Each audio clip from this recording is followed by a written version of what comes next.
The story that surrounds the Lutz family's 1975 purchase and very quick departure from their dream home has fascinated people for decades and has been a staple in American media, spawning books and a number of increasingly terrible movies. Walls that oozed green slime, a demonic pig-like creature with glowing red eyes, a priest getting slapped by an invisible force and being told to get out when blessing the house. It's a ghost hunter's wet dream. But the ordeal of the Lutz family, was the ordeal of the Lutz family a case of genuine paranormal activity? Is the house that sits in Ocean Avenue in Amityville really one of the most haunted in America? Or is this story just that? A story conjured up to profit from the sale of a book deal? This is the case of the Amityville Horror, and whether it is truth or just a story.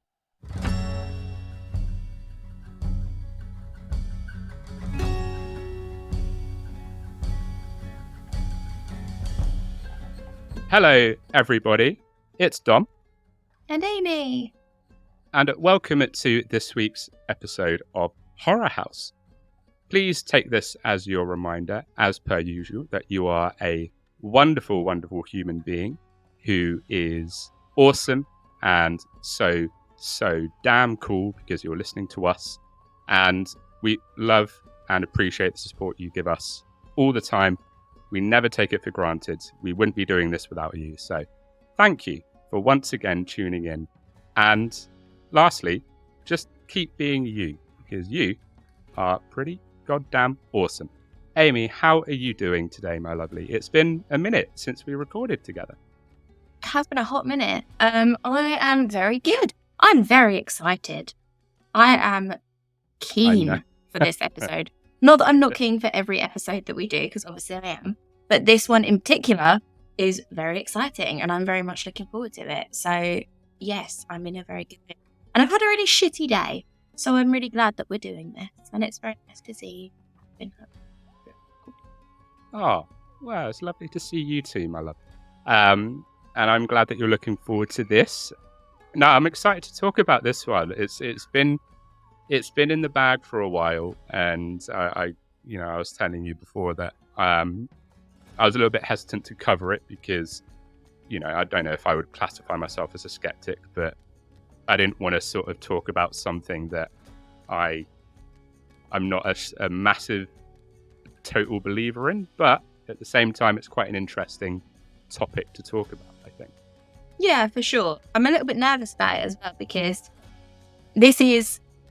I'm quite skeptical about the supernatural and all that kind of side of things. Hauntings don't really do it for me. I'm not really that way inclined. But if there was ever one that I want to believe, it's probably this one. Like, this is high up on the ones that I hope are true. And I know that you're not massively behind the idea of it being real. So I'm a little bit nervous, but I'm, again, very excited. There are things that I find extremely difficult to believe, which I do mention. And there are things that I'm like, that sounds realistic. That doesn't sound like it could be totally made up. And there are things that I'm just like, that's the biggest load of fabrication I've heard in my life. So yeah, I think people are going to fall into like two camps. Well, maybe three. Which I'll discuss a little bit later on towards the end. But yeah, you're either going to fall. You're either going to fall one way or the other, There's a very much hard A, a very much hard B, but also a middle ground that you might fall into. Hey, as long as there's a hard D, I'm on board. The middle ground could be the hard D. It could be the hard D. We haven't even started the episode and I've made a sex joke. I'm doing good today. Oh dear. So, Amy, my lovely, are you ready to dive into the case of the Amityville Horror? My name is in the title, so I'm more ready. I mean, tell you it's Amity, not Amity. Amityville Horror. Hey, it's spelled right. It sounds right. It's not spelled right. I'm an But yeah, I'm ready. Fuck it. Let's go. Cool. Let's get started on the case of the Amityville Horror, shall we? Thank you. Yeah. So before one talks about the at least alleged terrifying ordeal of the Lutz family, one must talk about the events that happened in the house before the Lutz family moved in. In Amityville, Long Island, New York, 2 years prior, Ronold DeFeo Jr. would burst into Henry's bar, claiming his family had been murdered, all shot to death. A search of the home would reveal that indeed 6 people had been shot dead in the house. Ronold DeFeo Sr., 43, and Louise DeFeo, also 43, and 4 of his siblings, Dawn, 18, Allison, 13, Mark, 12, and John, 9, were shot around 3 in the morning with a 35 caliber lever-action Marlin 336C rifle. That's a mouthful. You couldn't have just picked a normal gun. You had to go with the one with about 6 separate names. Yeah. I mean, just shot. Shot's enough, isn't it? It doesn't really matter what kind of gun it is. It's just shot is enough. Yeah. Got shooted with a gun. Got shooted with what I heard. With a bang bang. Got the boom boom stick. The bang bang noise thing. With a boom boom stick. The rooty tooty point and shooty. Tooty point and shooty. That reminds me of when Red Dead 2 was released, and everyone would just call it like rootin' tootin' cowboy shooting 2. Yeah, exactly. I love how this is really serious. Yeah. Like 6 people have just died. They've just been shot. 6 One of them was 9, and we're just like, hee guns. We're not laughing at. Obviously, we're not laughing at people getting. No, of course not. I probably could have said that in less than a mouthful. Ronold suggested to police at the scene of the crime that the shootings had been carried out by a mob hitman, Louis Fellini. Ronold was then transported to the neighborhood police station for his own protection. However, a station interview quickly revealed significant discrepancies in his account of what happened, and he would eventually admit to executing his own family the day after. The trial for DeFeo started on October the 14th, 1975. DeFeo claimed that he killed his family in self-defense because he had heard their voices conspiring against him. This man is very much going to be using the insanity defense. He and William Weber, his defense attorney, would indeed launch a defense of insanity. There it is. That was early on in this case, but yeah. I thought it was just when you said, he heard their voices conspiring against him, I thought you just meant like he was standing at the top of the stairs and they were just, not whispering very well. But I didn't realise you meant in his head. They're standing at the top of the stairs and like they're whispering really loudly, and he comes up and they're just like, crap, have we been whispering too loud this entire time? Hi, Ronold. What are you guys talking about? Nothing. We weren't talking. Worst spies ever. Not everything's about you, Ronold. God. Yeah, say it. God. Narcissism much?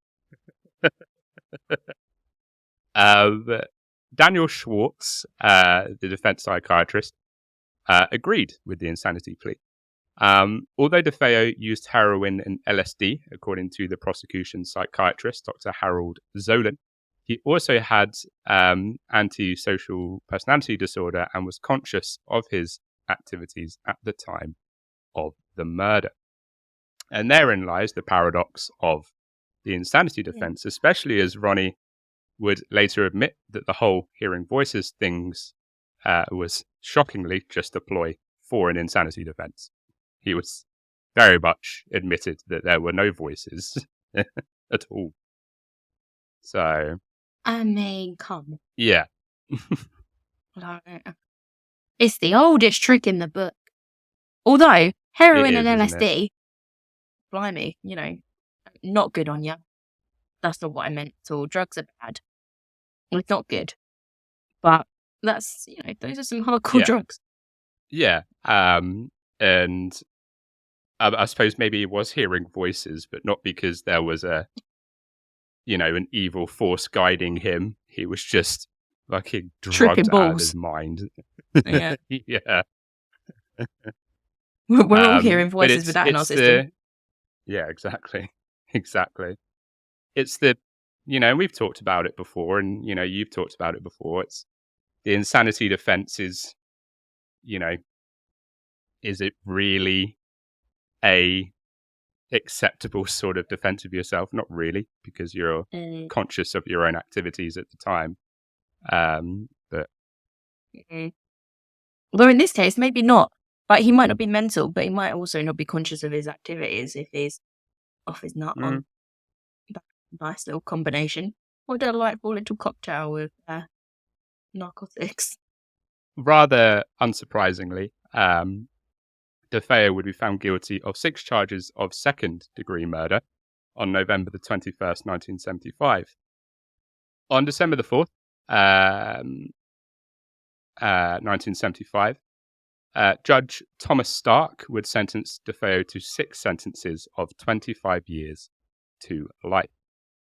In other words, he is not getting out of prison. DeFeo was... Yeah, 100%.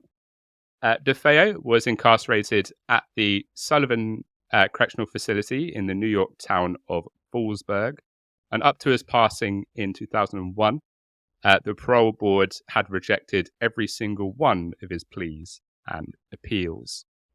So, with that backstory out the way, let's fast forward a little bit to September of 1977.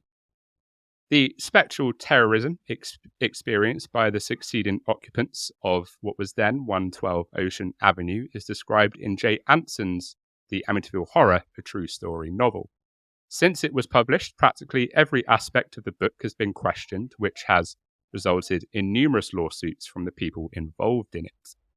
Anson asserts in the book that the house was abandoned for 13 months following the DeFeo killings. However, George and Kathleen Lutz would buy the home in December 1975 for $80,000, which was a pretty big bargain at the time. Pretty big bargain now, that's for sure. Yeah, like $80,000 now would get you a box in London. It would get you a flat share. Like it would get you 50% of a flat. 50% of a flat. God, look how grown up we've gone. We've got all, Whereas $80,000 up north would probably get you like an entire goddamn mansion or something obscene. Well, yeah. So the 5-bedroom house had a remarkable gambrel roof and was constructed in the Dutch colonial style. It also had a swimming pool, and due to its location on a canal, also had its own boathouse.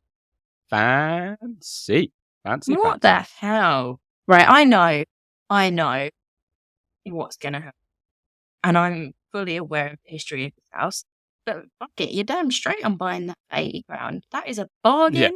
It's got everything I need. Right.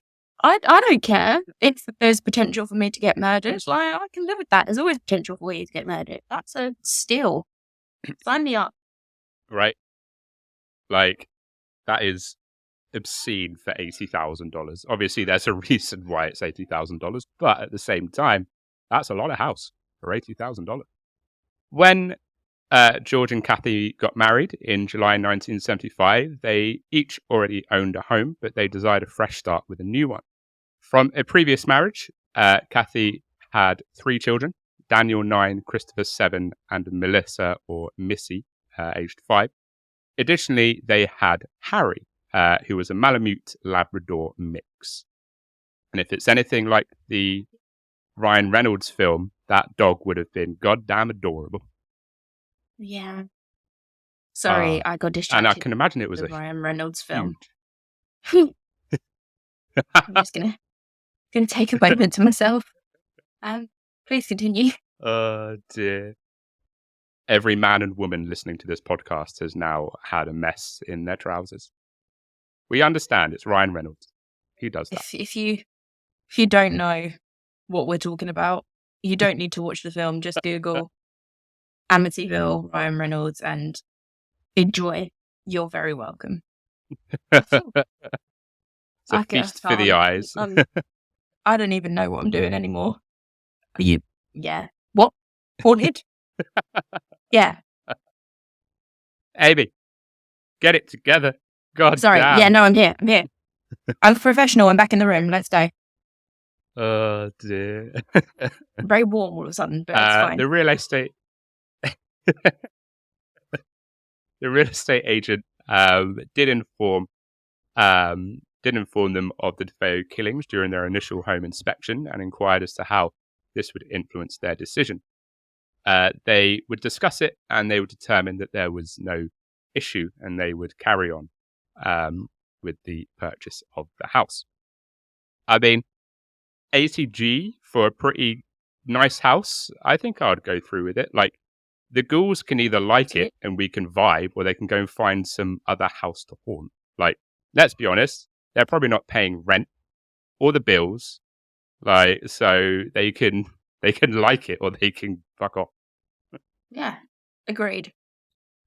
Be like, we're gonna coexist, poltergeists. Okay, we're gonna coexist in this house because this is a bargain.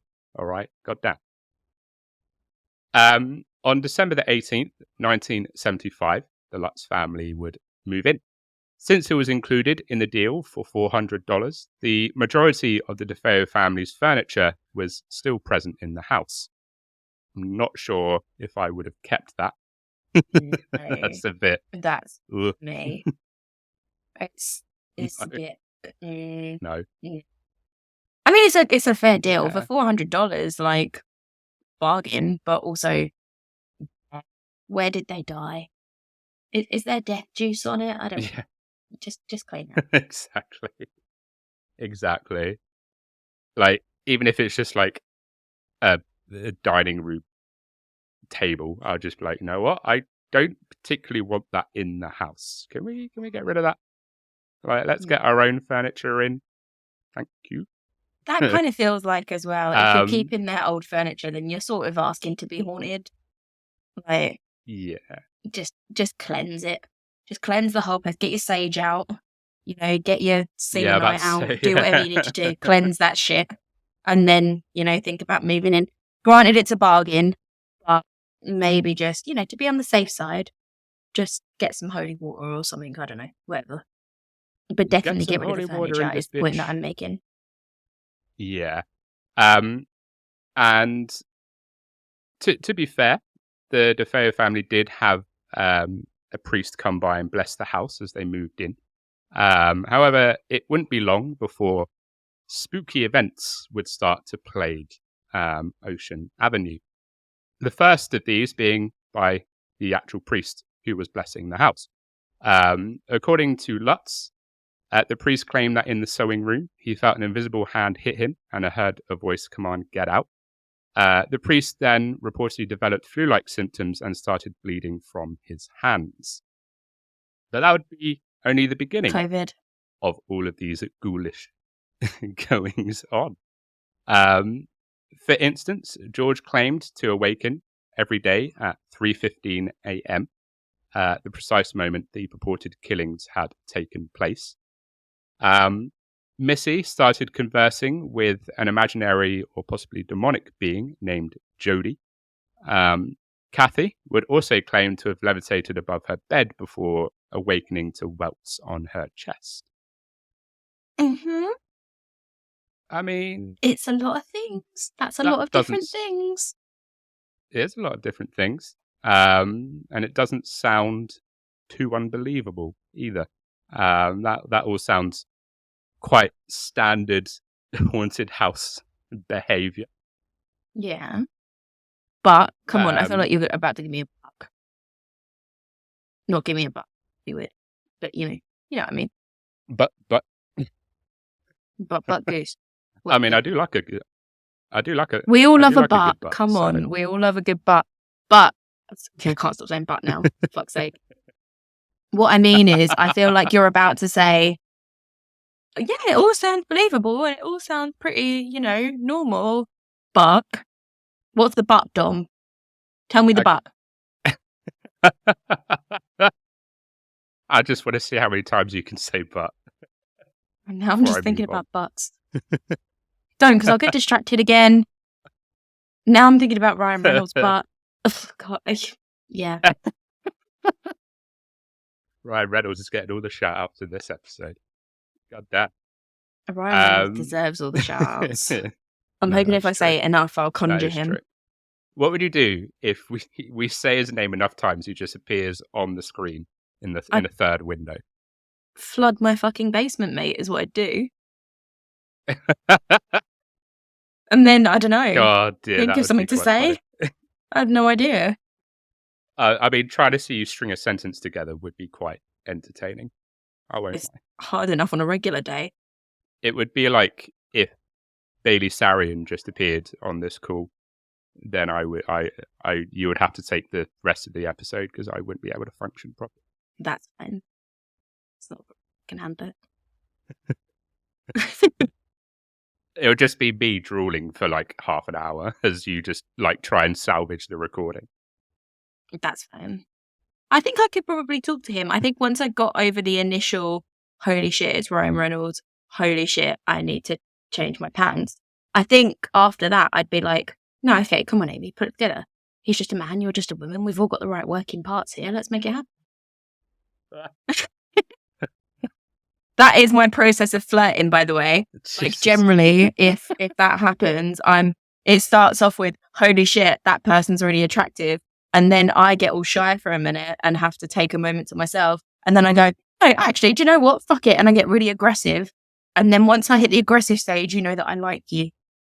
That's how it works. Jesus Christ. Oh, dear. Ryan Reynolds would have no idea what hit him. The poor man. Okay.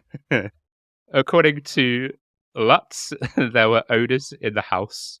Quote, there were odors in the house that came and went. There were sounds. The front door would slam and shut in the middle of the night. And I couldn't get warm in the house for many days. According to Lutz, the family would try in vain to stay warm by keeping the fireplace going, both day and night.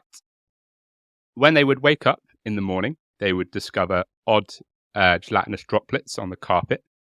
He even asserts that his wife occasionally underwent a bodily transformation into an old woman, sporting the face, hair, and wrinkles of a 90-year-old. Okay. There's the but. The I did say that some things are believable. That still potentially believable. And see how it can happen. It came later. Maybe I don't know, he's starting to feel a little bit mentally ill and maybe he's hallucinating. I think not everything has to be attributed to a ghost. It could just be ghostly goings on that then lead to other things. This might be one of those other things. Or it's just a ghost who, I don't know, has an old lady so turns ladies into old ladies. I don't know, okay? I don't. But either way, you can't rule it out as a possibility. This ghost was very much a fan of The Shining. And she was like, you know that old lady in the bathtub? This is my ghostly form. That's such a disturbing bit of The Shining. Yeah. Maybe. Who knows? Maybe they're just a Stanley Kubrick fan. Or maybe George Lutz likes to dream about 90-year-old woman and had a dream that his wife turned into one. I don't know. I mean, she will do one day. Got an old lady fetish. But he was like, I want it to happen now. God damn it. Immediately. You're not aging fast enough. According to George, one night he would hear the beds of his kids, quote, slamming up and down on the floor above him, but was helpless to act because he would be held motionless in bed by an ominous force. The Lutz family would allegedly reach their breaking point on January the 14th, 1976, according to Anson. After a final night, which they declined to explain in detail, the Lutz family would leave the house just 28 days after moving in, leaving food in the fridge and clothes in the closets. According to the Telegraph, the Lutz family did undergo and pass a lie detector test to verify the accuracy of their assertions they had made about their time in the house.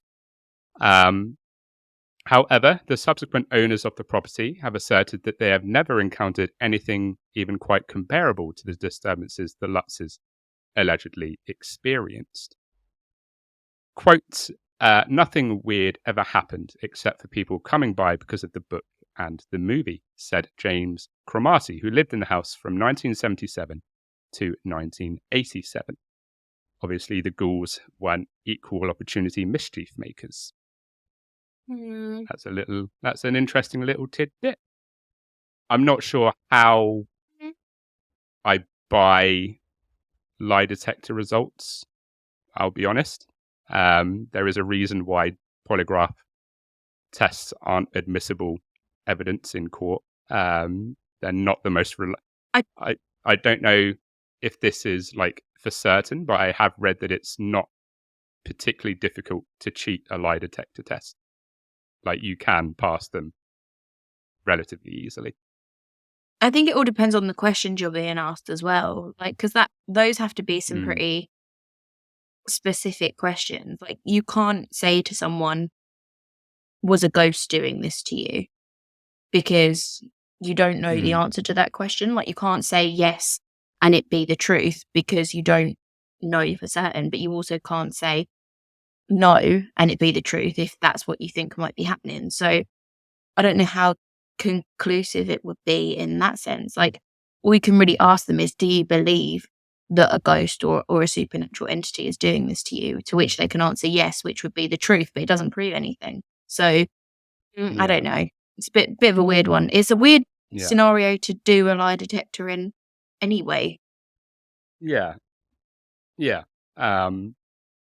And I think the fact that the subsequent owners of the properties haven't encountered anything. In fact, like, nobody that's owned the house since has reported anything paranormal. Not one thing paranormal has happened apparently in that house since the Lutz family lived there.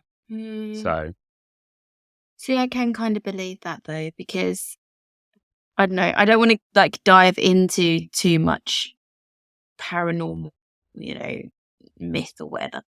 But supposedly, the more attention is on a place, the less easy it becomes for spirits to like come through and to do things around it. Like, the more energy is focused on that one place, the harder it becomes for a spirit to focus their energy on it and therefore make things happen. So I can kind of believe that if there's a lot of people around, then maybe the ghost or the, I don't know, whatever we want to call it, spirit, it couldn't make stuff happen anymore. I don't know. I feel like I'm fighting maybe a corner that I'm not in support of, but I kind of get it. I kind of get it. I mean, that's a fair point. And, I'm sure people that, are full believers, would say that it might not necessarily be the house that's haunted. It might be the family, and it would have followed them instead of staying attached to that house. Yeah. So that could also be true. And obviously I'm not going to be like either way. I'm not going to say either way. This, we talked about it before we started recording. This is very much this is what people are saying for, this is what people are saying against, and I'm going to leave it up to you listeners to decide what you believe. So, them being followed by the spirits is a possibility. But it's also possible that it was a story conjured up for reasons that I will mention a little bit later on. And the fact that there's been no other reports of paranormal happenings since, that might also be something worth thinking about. But yeah, it's entirely subjective, I think. Similar to the demonic possession episode, that was entirely subjective, and I think this one is also going to be entirely subjective. And plus, people will believe what they want to believe. If you're looking at it, you're coming from a viewpoint of, I'm into, parapsychology, I'm into the supernatural, then you'll want to see it as a haunted house. If you're coming at it from a, I like true crime or whatever, then you'll see it from that point of view. If you're a skeptic, you'll see it from a skeptical point of view. So you're always going to bend the facts to your own opinion, essentially. Yeah. Nevertheless, when news of the Lutz's encounters spread, they received inquiries from those who were curious about the supernatural. Reporter Laura Didio recruited a team of psychic investigators to look into the Lutz family's claims 2 months after they left the house. The investigators would stay in the residence for an entire night while moving from room to room in an effort to detect those ghostly vibrations. It was like a psychic slumber party, Didio would remember. Sounds fun. This sounds like an interesting slumber party, that's for sure. Very different. Lorraine Warren, one of the researchers, recalls a, quote, overwhelming feeling of, quote, horrible depression in the home. A number of time-lapse photos of the upstairs landing were also taken by the team. None of the photos displayed anything unusual, all except for one. This image would include what Didio described as, quote, the face of what appeared to be a little boy peering out from one of the bedrooms. Have you seen the photo, Amy? You probably have, I'm assuming. Yeah, I have seen the photo. It's unsettling, I think is the best way I can describe it. It's a bit weird. It's definitely not normal. Again, this is one of those things. It's very difficult to explain, but at the same time, you can only take the explanation of the people that are around, and the people that were in the house were like, well, there was no little boy in the house. And we have to just kind of go, oh, okay, so there wasn't a little boy in the house, but there is one in the photo. How odd. We don't actually know anything. All you're really looking at is a photo, and a bad photo at that. It's not, we're not talking like HD ready, 4K, whatever. We're talking an old photo. So, but it's a very unsettling photo. When you take the context of it, it's very strange. Yes, I would 100% agree. But on that note, let's take a little break before we barrel into part 2 of this episode. Amy, what do you think? Yeah, I need a bit of a break to think about Ryan. You go and do that, and I'll think about Baby Sarian during the break, and we'll both be happy. We'll both turn our cameras on. We will see you back here in just 2 minutes.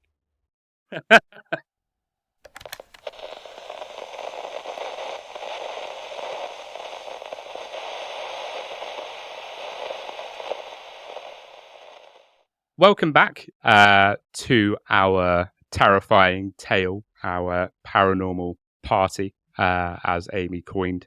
How are you feeling, Amy, about the Amityville Horror so far? Are you for? Are you against? Have you made up your mind?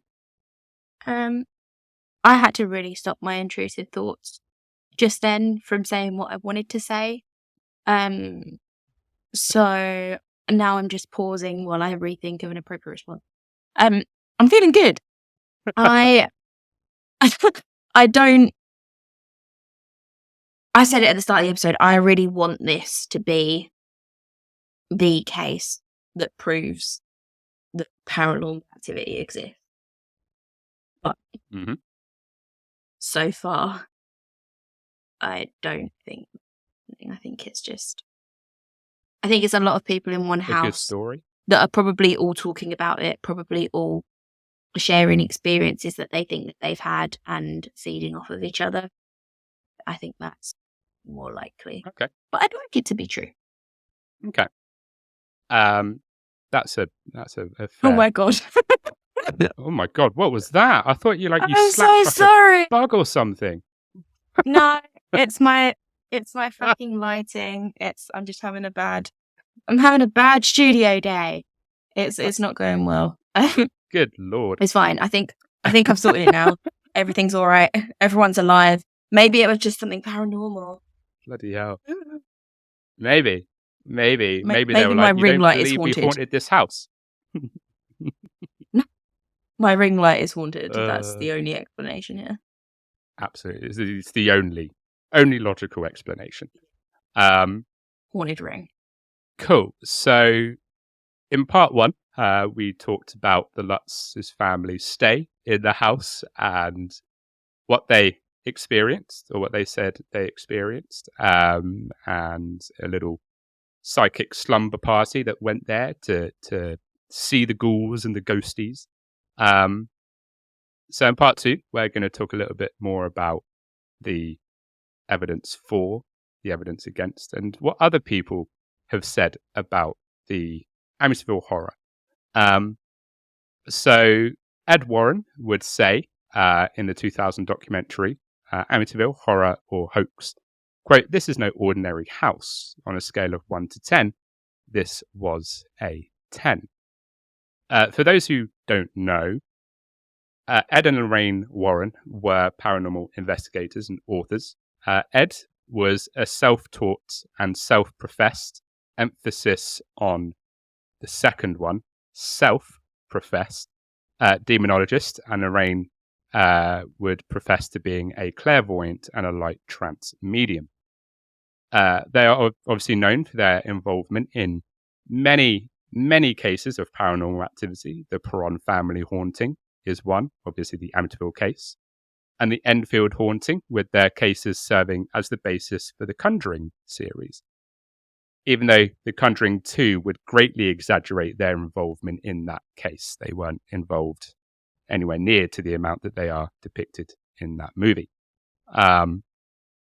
Opinion is very much split regarding the Warrens. You either believe that they are genuine paranormal investigators or they're just kind of grifters that were exploiting people for financial gain. Even author Ray Garton, who wrote an account of the alleged haunting of the Snedeker family, whom the Warrens stated their home was infested with demons, would question the truthfulness of his own book. He would say of Lorraine as well, quote, "If she told me the sun would come up tomorrow morning, I'd get a second opinion." That's like the most polite burn I think I've ever heard in my life. Yeah, that's pretty harsh. That's Bloody hell. I don't know what to make of Ed and Lorraine. I can't even say it. Ed and Lorraine Warren. I think they're self-professed, but they did what anyone else does in order to get a profession, which was study a lot. They read a lot. They did research. They looked into a lot of things. Now, I would argue that if you do that, you become an expert. The only difference between what they do and maybe, a doctor is that doctors take exams to prove that they know it, and they couldn't do that because those exams didn't exist. So I don't believe that they were useless. Yeah.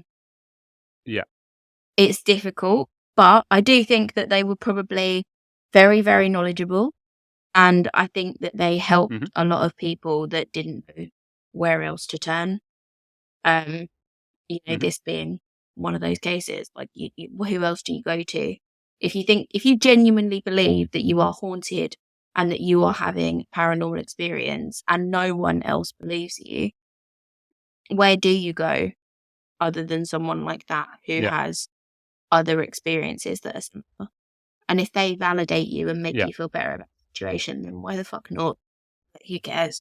It doesn't really matter that they haven't got a degree in it. It's bringing you comfort and hope, and I think that's fine. Like, sorry, I've gone on a bit of a rant about demonologists, but I do think they study just as much as anyone else would for their profession. So why not ask for their opinion? Why not ask for their help? But yeah, it's like I said, people sort of fall into two categories. And were they genuine? Were they not? I mean, I wasn't around the Warrens. I don't know.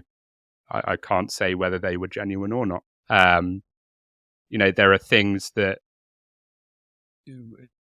are quite interesting. I can't remember. I think it might have been the haunting in Connecticut, about with the Snedeker family. I did read somewhere that Ed Warren essentially said to either the filmmaker who did the film that was based on the book, or the author of the book, to just fill in stuff. It doesn't matter if it was true or not, just fill it in, which was interesting. But yeah, it's I think it's also subjective to your belief, isn't it? If you're a believer in the paranormal, you're going to look at them one way. If you're a skeptic, you're going to look at them another way. So, for sure. Once again, it's a personal belief thing, I think. It's bending the facts and the opinions to your own opinions and beliefs. It's everyone's going to feel different. Cool. So, tangent over. Let's get back to the House of Spooky Happenings. Numerous other examinations of the Lutz's story have led to dissimilar results. According to the New York Times, parapsychologists Stephen and Roxanne Kaplan claimed in a book that the Lutz family's purported fabrications amounted to a premeditated attempt. Excuse me. We just burped at the same time. Oh.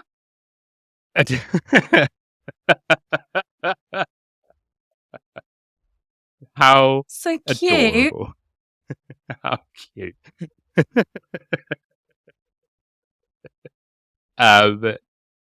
According to the New York Times, parapsychologists Stephen and Roxanne Kaplan claimed in a book that the Lutz family's purported fabrications amounted to a premeditated attempt to deceive the public for financial gain.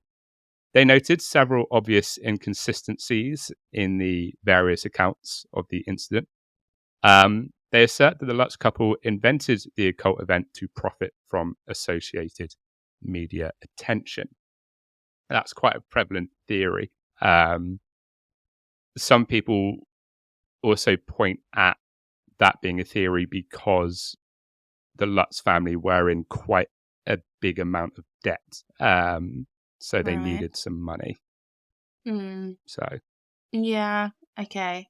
I mean, I guess it depends where they went first. Like, if their first response was to call the press, then maybe it was money driven. Like it was for monetary gain. But if their first port of call was, let's call a priest or the Warrens or whoever to help, then maybe not. I guess we don't really know who they reached out to first. Yeah, I'm not sure. I would assume that the Warrens, they reached out to the Warrens before they talked about a book being written. I don't know. Yeah, I don't you would know. hope. That's a guess. Mm-hmm.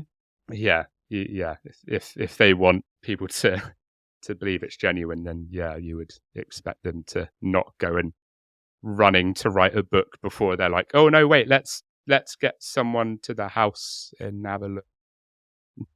Yeah, exactly. Like, you're going to think that if you're genuinely believing that your safety is at risk, then you're going to want to fix the problem first before, calling the papers. That would be my logic anyway. But what do I know? I've never been haunted, so other than my ring light, which apparently is not got its spirit anymore, so we're all good. But The concept that the Amityville Horror novel and subsequent films are based on genuine occurrences is wholly untrue, according to the fact-checking website Snopes. According to Snopes, DeFeo's attorney William Weber acknowledged that he and the Lutzes, quote, created this horror story over many bottles of wine.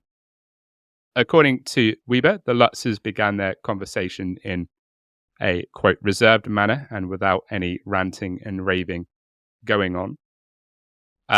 He claims that after the three had consumed at least 4 bottles of wine, the evening had evolved into a brainstorming session on the kinds of things that could be included in a horror novel. Weber claims that he never took the Lutz's description of strange events that occurred in the house seriously. Quote, absolutely not, because they were making a commercial venture. The Lutzes claim that Weber put pressure on them and that they did not like his suggestion to give DeFeo a cut of the profits. After relocating to California, they made the decision not to collaborate with him and ultimately decided to embark on a book project with novelist Jay Anson. The end result was the aforementioned The Amityville Horror, A True Story, which was published in 1976 and sold more than 6 million copies after 13 printings.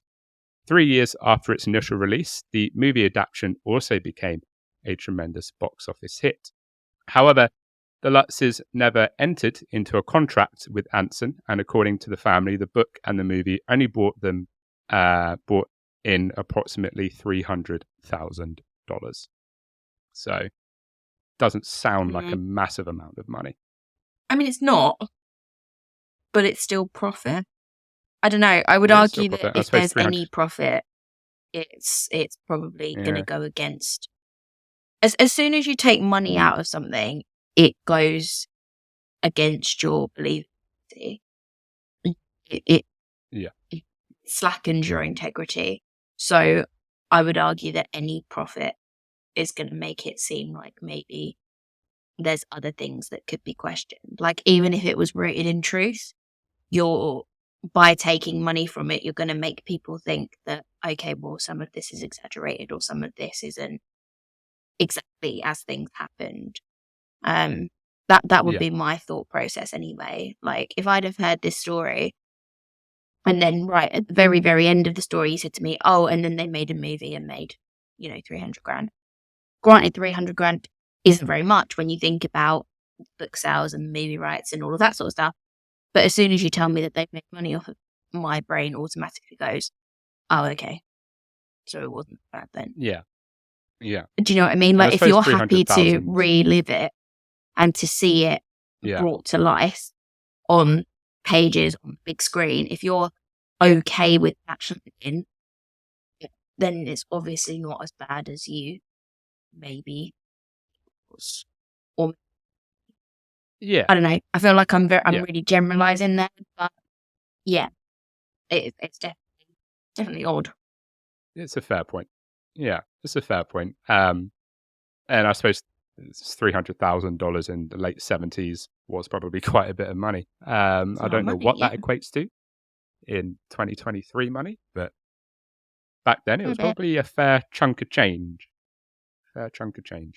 Well, they paid 80 grand for the house, so that gives us some idea. So George would acknowledge that some of the scenes in the novel and the film, including the one involving the green slime, the oozing walls and the green slime on the carpet, were embellishments that never actually happened. However, he had always been steadfast in saying that both the book and the movie are based on true events. He asserts that if they made up anything, they would have come up with a better lie and wouldn't have departed their home, leaving their possessions behind. However, he asserts that people have the right to dismiss his account as a hoax if they so wish. Quote, I can't tell them what to think. I can just say what I experienced. And I suppose that's kind of what we've said. He can only say what happened, and it's up to people whether they believe him or not. Yeah. And if we're being honest, no one's going to read a book or watch a movie about a straight up account of people's experiences of hauntings. Like, generally, when people are haunted, quote unquote, it's things like, oh, okay, furniture moved a little bit, or, oh, I felt a cold chill every time I entered this room, stuff like that. Oh, in extreme cases, I had bruises on my arms, or I had scratches on my back, or, whatever. Those individual things, in terms of like, particularly a horror audience, which is usually very desensitized, very, immune to things that are scary normally, they're not going to give a shit about that stuff.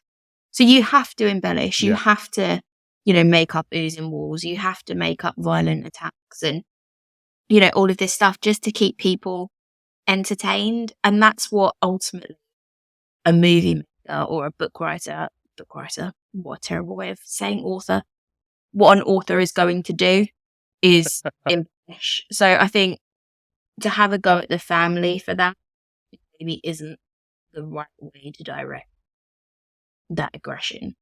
Yeah. That's come from creatives. That's not come from the family. They've told their story in as much as it may not be true, whatever. And the people that have created the money-making things out of that story have added extras so they can make money. And that's... Yeah, 100%. It's why, like, I do think that when people see a film that says this is based on true events, take that with a big grain of salt, because there's been 100%. creative license, and not all of that is going to be true. There are going to be things added. I mean, that even never the happened. demonic possession episode, the one that we just did, The Exorcist is based on true events, and a lot of what happened in the movie The Exorcist is directly removed from that case. Words appearing on the body, vomiting, that sort of thing. But there's so much in just not. It just didn't. It just wasn't there. Yeah. All of the stuff that you can think, holy shit, this is unbelievable, didn't happen. Basically, the projectile green vomit didn't happen. Fucking yourself with a crucifix didn't happen. Like, and plus, it was a boy, it wasn't a girl. So, all of these things. But all of those things that I've just mentioned make that movie so fucking memorable, so scary, and so profitable. And that's why movies like the Amityville Horror have had these embellishments, because if they didn't have the embellishments, you wouldn't watch them. And that's it. Yeah. And they are definitely profitable, because there's been like 20 sequels, and they've gone even, like, each one has just gone further and further and further from the fucking, like, and remakes. There's been like Amityville Horror Insane Asylum, and it's just like, okay, so we're just milking this franchise dry now, aren't we? Good stuff. And there's been, scenes where men don't have shirts on, and sorry, I got distracted again. What's happening? Oh my goodness. The magic of cinema, people. We have a lot to thank it for. Yeah. I mean, to be honest, probably the only reason to watch the Ryan Reynolds Amityville Horror film is because he is topless. Oh, yeah. And it is terrible.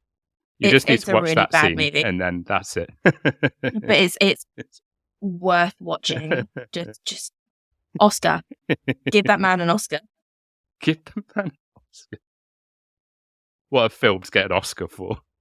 The Amityville Horror. Yikes. Even his acting isn't incredible in it. But Oscars, take them. Best costume. Oh yeah, that would be. You can give him that category. Best topless scene in a movie. The Amityville Horror. Ryan Reynolds. Yeah, I'm just gonna pop off over here and just do some research. You right? Ignore the sound of typing. Not important. Oh, dearie me. This isn't even weekend, Amy. This is weekday, Amy. This is anytime, any place, wherever you need me to watch this movie, I'll happily do it. Oh my. Sorry, please continue. This is very serious. Oh, my lord. The thirst in this episode has been something else. What an I'm episode to so be thirsty warm right on. now. Jeez. Hans Holzer, a professor of paranormal psychology, self-described ghost catcher, what a job title that is, and author of numerous books on the occult, was enlisted by Weber as he continued to work on his book project. The home would be visited by Holzer in 1977, along with a medium who professed to be able to communicate with the dead. The medium allegedly entered a trance and claimed that there was an Indian chief on the rampage in the house because it had been built over a sacred Indian burial ground, according to Holzer. Rather understandably, members of the Montukit tribe didn't really take too kindly to the assertion that an Indian chief was causing a ruckus in the house. They would claim that no records of a burial ground in Amityville exist, and even if there was, quote, that doesn't mean we will go into somebody's body and capture their soul and control it in a very negative way. That's not us, the tribe's chief straight Arrow Cooper would state. Yeah, I can't imagine the tribe were like immensely pleased when they were like, yeah, no, there is no, yeah, don't pin this on us. Yeah, it's a bit of a cop, not a cop out, but yeah, it's a loose connection, isn't it? And I feel like the Native American tribes get blamed for a lot of stuff.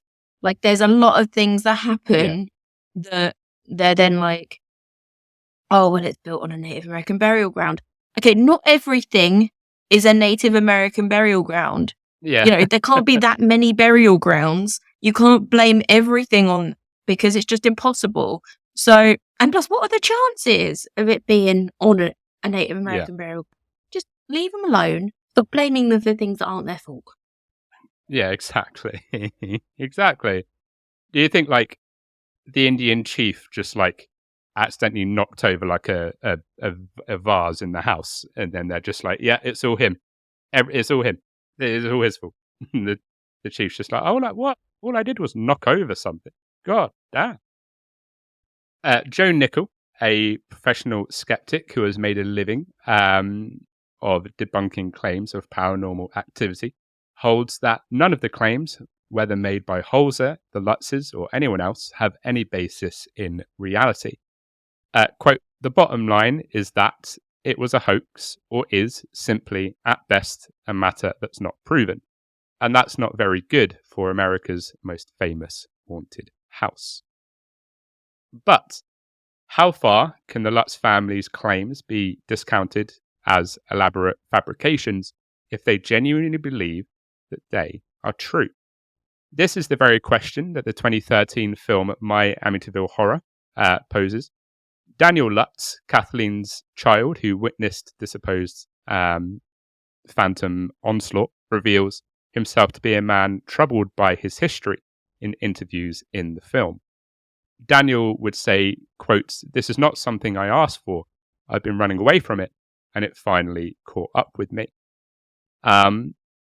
In the documentary, Daniel talked of the abuse he endured at the hands of his stepfather and the patriarch's apparent involvement with Satanism during the documentary.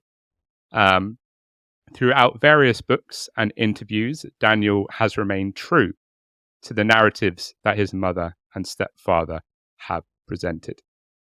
So that was a bit of that out of left field. I had no idea about the Satanism when I was reading up on this, or that he was abused by old George. I'm a bit maybe one-sided about the Satanism, so we'll just brush casually over. I reckon. I mean, it probably isn't a great idea to dabble in the occult if you don't want to get poltergeists in your house? Haunted. Yeah. I mean, Yeah. I'm just wanting to like put a line between Satanism and the occult. They're two very different things. If you're a practicing Satanist, yours truly, you're not summoning demons particularly. You're not going to get haunted anytime soon. If you're practicing dark arts in the occult, very different, usually very negative, connotations and intentions. So they're very different things. But they all tend to get lumped under the Satanist agenda, which just isn't the case. So, yeah, I don't think he was necessarily a Satanist. I think he was maybe interested in the occult. Yeah, I think so. Since the late 1970s, the house at Ocean Avenue has undergone extensive remodeling, along with a change of address number from 112 to 108. And it no longer resembles the building seen in the movie. The home has had a number of owners over the years, with the most recent being in 2017. So, who is ultimately telling the truth? With both Kathy and George Lutz passing away in 2004 and 2006, respectively, we may never know. It all comes down to what you personally believe to be the case.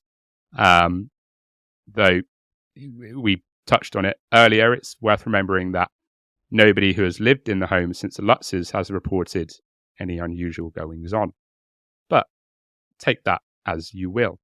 So, in a way that's not too dissimilar to another allegedly haunted house in California built by one Sarah Winchester, the allegedly exaggerated novel and its Hollywood adaptations appears to be the main sources of the Amityville house's popularity.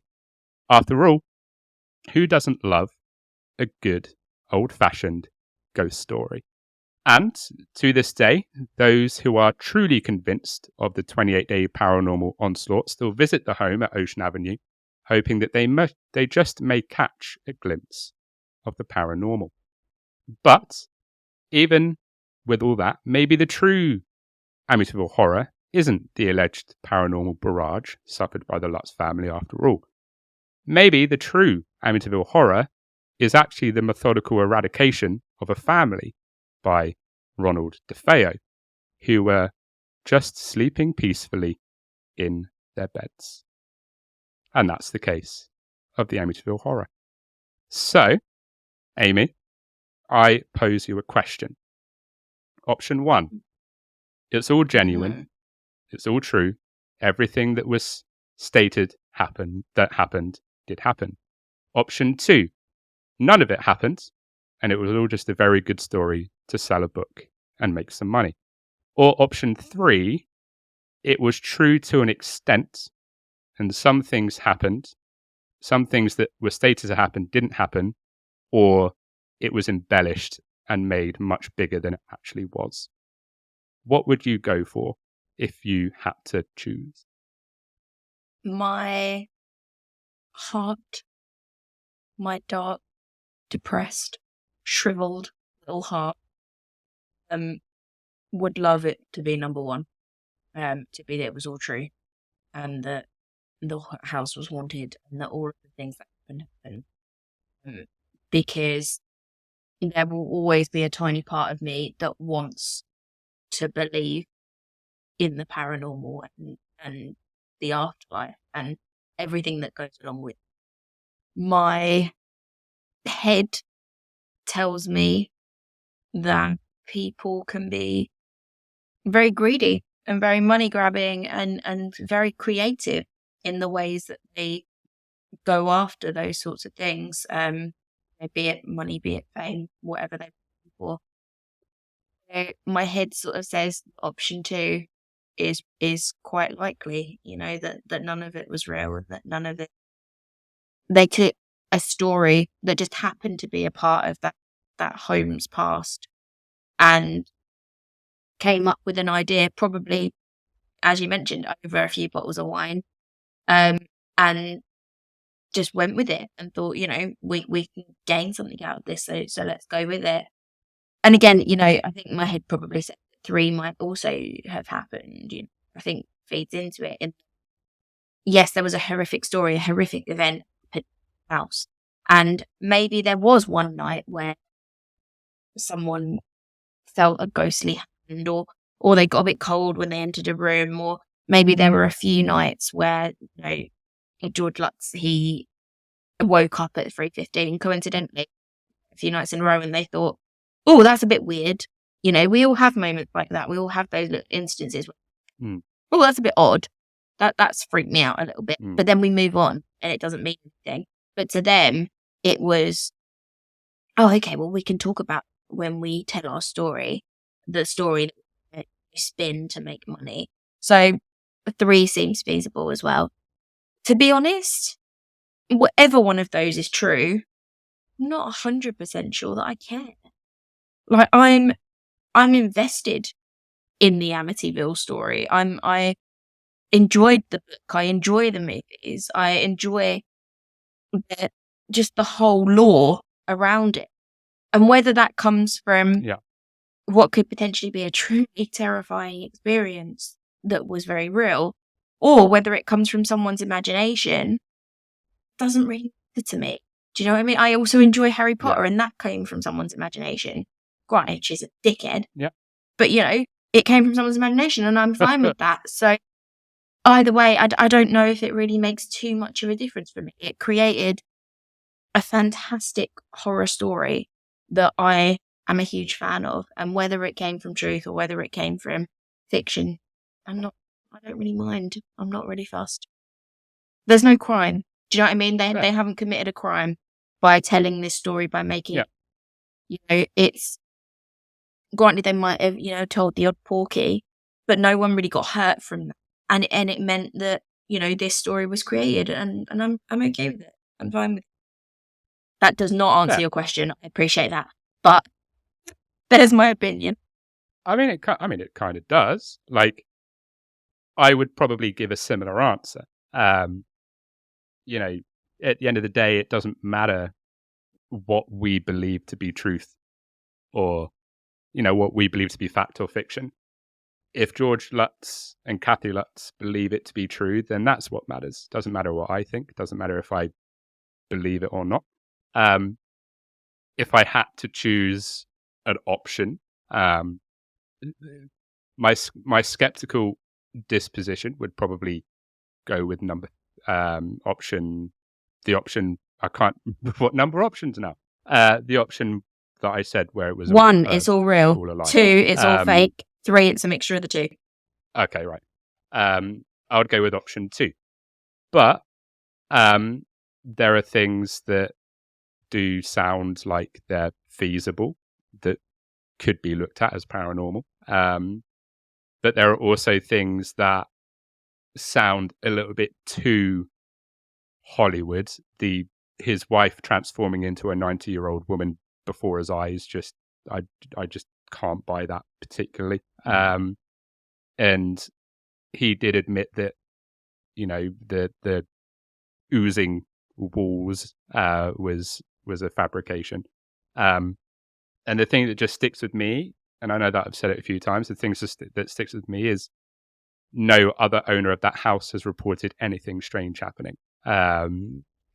So either way, it doesn't really matter what camp I fall into. If the Lutz family believe it to be true, they believe it to be true. And at the end of the day, it makes a good story. And we all love a good spooky story. Yes, we do. People, I sort of liken it to the Sarah Winchester house because people love the Sarah Winchester house. But I think the majority of people know that house, Sarah Winchester wasn't forced to build that house by spirits of the people that were killed by the Winchester rifles. And it's not the most haunted house in America. And there's very logical explanations for it's a good story. The cold spots. But like you say, it's a good story. And people still go to that house because they find it interesting. And I think this lasts because people find the Amityville Horror interesting, regardless of whether it's true or not. So, yeah, I would definitely echo what you say, 100%. But it's definitely something fun to discuss. and I've very much enjoyed talking about it. So yeah. Amy, would you like to see us out for this episode? I would absolutely love to. Thank you as always for listening. We love that you come back every week to support us and to listen to what we do. If you do want to support us further, please feel free to leave a like, leave a comment, subscribe to the YouTube channel, leave us a little review on Spotify, pop something in the Q&A. I don't know, send out a carrier pigeon to your nan telling her how great we are. Whatever you want to do, it doesn't matter. Do it, because we love it. If you want to support us financially, please feel free to do so. We are struggling. We are so poor. We're so fucking. So please feel free to, sling us a coffee. Use the Buy Me a Coffee link. Provide us with caffeine. Or if you want to get something for yourself, then go to the merch store and pick up some Horror House merch, because that helps us a great deal. Until next time, thank you for joining us. Have a great day. And as always, stay spooky.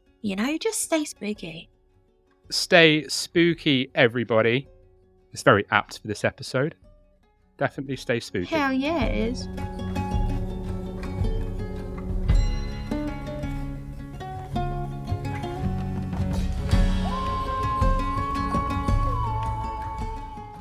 Oh dear. Ryan Reynolds has been on my Those screen poor for people. the last half hour. I've not listened to anything that you've said in the last half hour. That's good, because Bailey Sarion's been on mine, so I didn't listen to anything that you told me either. Good. I'm glad none of us are listening. Hopefully, our listeners are. Awkward.